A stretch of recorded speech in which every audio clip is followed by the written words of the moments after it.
Hello friends, good morning. Welcome to एडिस्टा classes. आज है 4 जून 2020 और 4 जून 2020 से जितने भी करंट अफेयर के इंपॉर्टेंट क्वेश्चन बनते हैं वो हम इस वीडियो में डिस्कस करेंगे। साथ ही मैं आपको हर एक क्वेश्चन से रिलेटेड मोडिफाई बताऊंगा, तो आप हमारा वीडियो पूरा और एंड तक ध्यान से देखिए। लास्ट में मैं आपसे क्वेश्चन पूछूंगा, आप उस क्वेश्चन का जवाब नीचे कमेंट बॉक्स में दे सकते हैं। साथ ही क्वेश्चन से जुड़ी जितनी भी जानकारी आपके पास अवेलेबल हो, आप उसे नीचे कमेंट बॉक्स में लिखा कीजिए ताकि आपका प्रॉपर ढंग से रिवीजन हो सके। अगर आपको हमारी ये वीडियो पसंद आए तो वीडियो को लाइक कीजिए और आपके पास जितने भी एजुकेशनल ग्रुप हैं आप उस ग्रुप में हमारे वीडियो को शेयर भी कीजिए। साथ ही हमारे चैनल एडी स्टार क्लास को सब्सक्राइब भी कीजिए। चलिए शुरू करते हैं आज का अपना करंट अफेयर का सेशन और देखते हैं आज का हमारा पहला क्वेश्चन क्या है। आज का हमारा पहला क्वेश्चन है, हाल ही में विश्व साइकिल दिवस कब मनाया गया? विश्व साइकिल दिवस ये दुनिया भर में प्रत्येक वर्ष 3 मई को मनाया जाता है, यानी इस क्वेश्चन का ऑप्शन डी सही है, 3 मई। यूनाइटेड नेशन यानी संयुक्त राष्ट्र के द्वारा हर साल 3 जून को दुनिया भर में सतत विकास यानी सस्टेनेबल डेवलपमेंट को बढ़ावा देने के लिए साधन के रूप में साइकिल के उपयोग को बढ़ावा देने के लिए वर्ल्ड बाइसिकल डे यानी विश्व साइकिल दिवस मनाया जाता है। अब इसे मनाने का मेन पर्पज़ क्या है? तो इसे मनाने का मेन पर्पज़ ये है कि बच्चों और युवाओं के लिए बुनियादी शिक्षा को मजबूत बनाना, बीमारी की रोकथाम करना, स्वास्थ्य को बढ़ावा देना, सहनशीलता, आपसी समझ और सम्मान को बढ़ावा देने तथा सामाजिक समावेश और शांति की संस्कृति को सुविधाजनक बनाना, ये इसका मेन पर्पस है। अब बात आई है यूएन यानी यूनाइटेड नेशन की, तो इसके बारे में मैं आपको बताऊंगा। इसकी स्थापना 24 अक्टूबर 1945 को हुई थी और यहीं से एक मोस्ट इंपॉर्टेंट क्वेश्चन बनता है कि प्रत्येक वर्ष यूनाइटेड नेशन डे दुनिया भर में कब मनाया जाता है? तो 24 अक्टूबर 1945 को इसकी स्थापना हुई थी और 24 अक्टूबर को ही प्रत्येक वर्ष दुनिया भर में यूनाइटेड नेशन डे मनाया जाता है। इसका हेडक्वार्टर न्यूयॉर्क में है और यूएन के वर्तमान समय के अध्यक्ष हैं एंटोनियो गुटेरस। आगे बढ़ते हैं। अगला हमारा क्वेश्चन है, किसने अल्ट्रा स्वच्छ नामक एक डिसइंफेक्शन यूनिट विकसित किया है? अभी हाल ही में डीआरडीओ ने अल्ट्रा स्वच्छ नामक एक डिसइंफेक्शन यूनिट डेवलप किया, यानी इस क्वेश्चन का ऑप्शन बी सही है, डीआरडीओ यानी defence research and development organisation के द्वारा अल्ट्रा स्वच्छ नामक एक कीटाणु शोधन इकाई यानी डिसइंफेक्शन यूनिट डेवलप की गई है। अब इसे डेवलप करने का क्या पर्पज़ है? तो इसे इलेक्ट्रॉनिक्स मटेरियल, कपड़े और पीपीई किट इनके बारे में मैंने आपको बताया था। पीपीई किट, अब ये क्या है? तो पीपीई किट इसका फुल फॉर्म है पर्सनल प्रोटेक्शन इक्विपमेंट। इस पीपीई किट सहित विभिन्न प्रकार की सामग्रियों को कीटाणु रहित करने के लिए इस अल्ट्रा स्वच्छ नामक एक डिसइंफेक्शन यूनिट को डीआरडीओ के द्वारा डेवलप किया गया है। अब बात आई है डीआरडीओ की। डीआरडीओ यानी defence research and development organisation, इसकी स्थापना 1958 को हुई थी। डीआरडीओ का हेडक्वार्टर नई दिल्ली में है और डीआरडीओ के वर्तमान समय के अध्यक्ष हैं जी सतीश रेड्डी। कौन है? जी सतीश रेड्डी डीआरडीओ के वर्तमान समय के अध्यक्ष हैं। डीआरडीओ से एक मोस्ट इंपॉर्टेंट क्वेश्चन ये बनता है कि डीआरडीओ का मोटो क्या है? तो वलस्य मूलम विज्ञानम, ये डीआरडीओ का संस्कृत में मोटो है और इंग्लिश में इसे कहते हैं स्ट्रेंथ इज इन साइंस। क्या? Strength origin is in science. ये वलस्य मूलम विज्ञानम जो संस्कृत में मोटो है उसी का इंग्लिश में संवाद है। क्या है? Strength origin is in science. आगे बढ़ते हैं। अगला हमारा क्वेश्चन है, किसे ब्रिटेन में भारत का अगला नया उच्चायुक्त नियुक्त किया गया?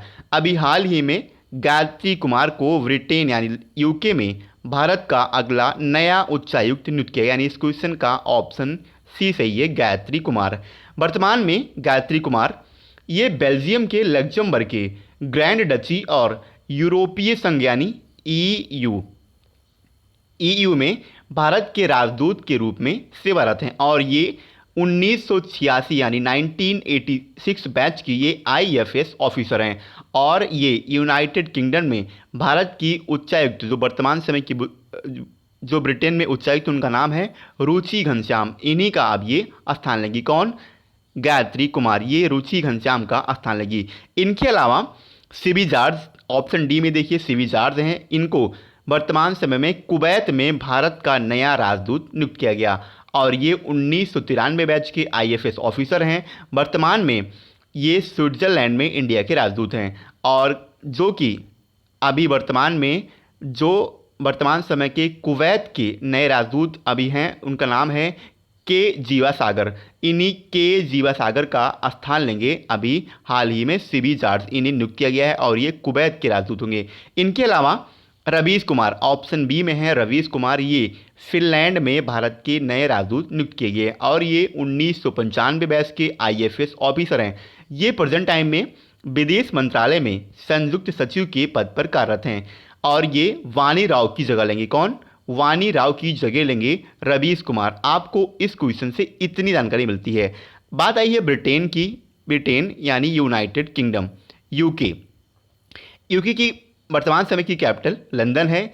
यूके की वर्तमान समय की करेंसी है पाउंड स्टर्लिंग और यूके के वर्तमान समय के प्रधानमंत्री हैं बोरिस जॉनसन। आगे बढ़ते हैं। अगला हमारा क्वेश्चन है, हाल ही में पी नामग्याल का निधन हुआ है। पी नामग्याल वो कौन थे? तो ये एक प्रतिष्ठित सामाजिक कार्यकर्ता थे, यानी इस क्वेश्चन का ऑप्शन ए सही है, सामाजिक कार्यकर्ता।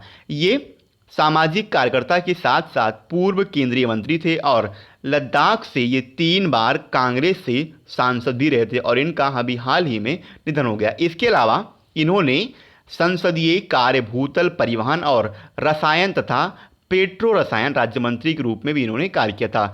इसके अलावा जम्मू और कश्मीर राज्य में राज्य कांग्रेस समिति के ये कौन? पी नामग्याल, ये महासचिव और उपाध्यक्ष के रूप में भी इन्होंने कार्य किया था। अब लद्दाख की बात है तो लद्दाख से एक इंपॉर्टेंट क्वेश्चन ये बनता है कि लद्दाख के वर्तमान समय के LG यानी लेफ्टिनेंट गवर्नर कौन है? राधा कृष्ण माथुर, ये लद्दाख के वर्तमान समय के लेफ्टिनेंट गवर्नर हैं। आगे बढ़ते हैं।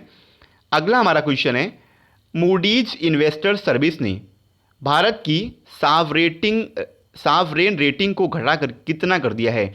अभी Baa3, ये क्या? Baa3 आपका रखना है ऑप्शन बी इस क्वेश्चन का सही है। मूडीज ने इंडिया की सावरेन रेटिंग को घटाकर Baa3 कर दिया है। अब आपके माइंड में क्वेश्चन आएगा, आखिर ये Baa3 क्या है? Baa3, तो सबसे पहले Baa3 के बारे में जानें। अब ये क्या है? तो ये Baa3 सबसे कम निवेश रैंकिंग, यानी निवेश रैंकिंग आपको पता होगा जब किसी चीज़ में इन्वेस्टमेंट की जाती है तो उनकी कैटेगरी होती है, जैसे 1, 2, 3 यानी लो कैटेगरी, इससे हाई 2 और सबसे हाई 1। तो Baa3 ये निवेश करने की सबसे बिल्कुल लो रैंकिंग है और जो जंक ग्रेड से सिर्फ 1 पायदान के ऊपर है। अब आखिर मूडीज ने भारत की सावरेन रेटिंग को घटाकर Baa3 क्यों कर दिया? आपके माइंड में क्वेश्चन आएगा, तो इसके बारे में मैं आपको बताता हूं।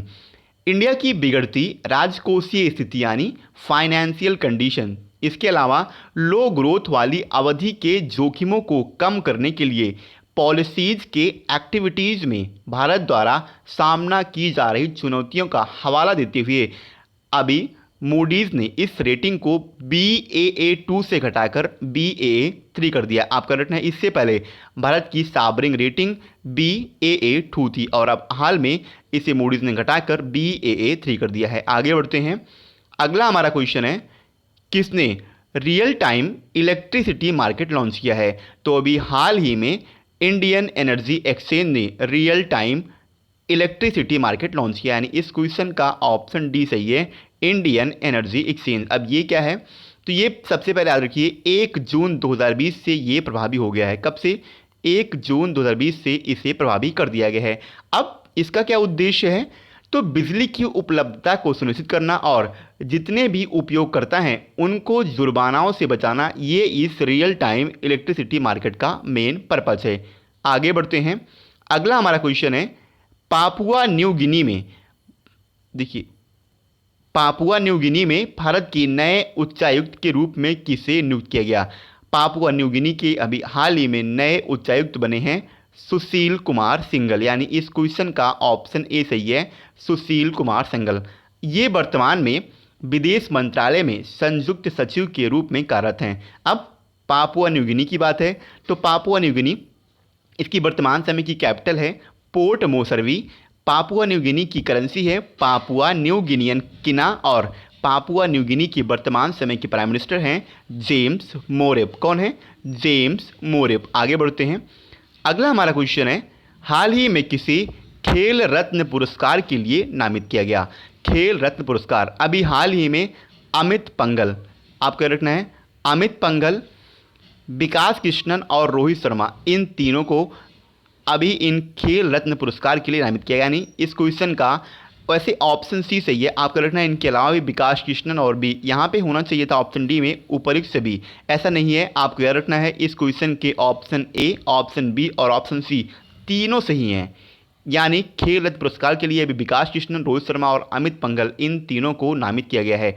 अब इसके बारे में क्या फैक्ट बनता है, तो बॉक्सिंग फेडरेशन ऑफ इंडिया यानी BFI ने अमित पंघाल और विकास कृष्णन को राजीव गांधी खेल रत्न पुरस्कार के लिए नामांकित किया है। इसके अलावा ये जो अमित पंघल हैं ये 52 किग्रा में यानी 52 kg में एशियाई खेल के चैंपियन हैं और राष्ट्रमंडल और एशियाई खेलों के स्वर्ण पदक विजेता विकास कृष्णन हैं। कौन? विकास कृष्णन ये राष्ट्रमंडल और एशियाई खेलों के गोल्ड मेडल के ये विजेता हैं और इन्हें 2012 में, आपको याद रखना है 2012 में इन्हें अर्जुन पुरस्कार से भी सम्मानित किया जा चुका है विकास कृष्णन को।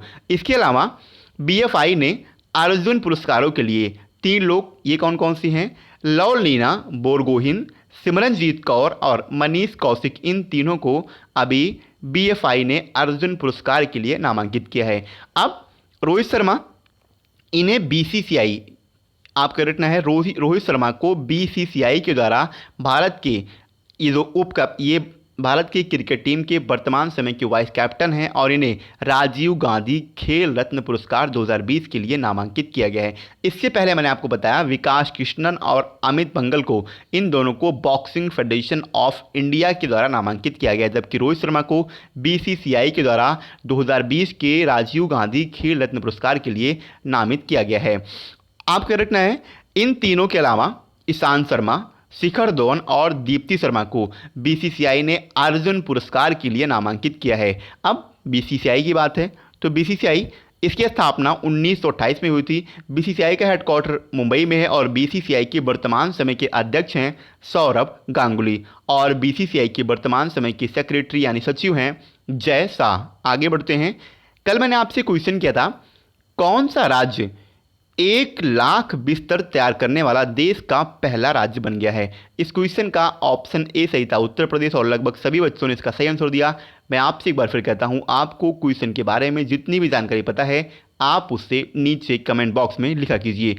आगे बढ़ते हैं और देखते हैं आज का हमारा क्वेश्चन क्या है। आज का हमारा क्वेश्चन है, मौसम विभाग ने किन 2 राज्यों में चक्रवाती तूफान निसर्ग के टकराने की चेतावनी दी है? क्वेश्चन के 4 ऑप्शन हैं, महाराष्ट्र, गुजरात, उपर्युक्त दोनों और उड़ीसा। आपको मैं एक बार फिर कहता हूं, क्वेश्चन के बारे में आपको जितनी भी जानकारी पता है आप उसे नीचे कमेंट बॉक्स में लिखा कीजिए ताकि आपका प्रॉपर ढंग से रिवीजन हो सके। दोस्तों, अगर आपको हमारी ये वीडियो पसंद आई हो तो वीडियो को लाइक कीजिए, हमारे चैनल AD स्टार क्लास को सब्सक्राइब कीजिए और आपके पास जितने भी एजुकेशनल ग्रुप हैं आप उस ग्रुप में हमारे वीडियो को शेयर भी कीजिए। आज के लिए इतना ही। वीडियो पसंद आई हो तो वीडियो को लाइक कीजिए। दोस्तों, जय हिंद।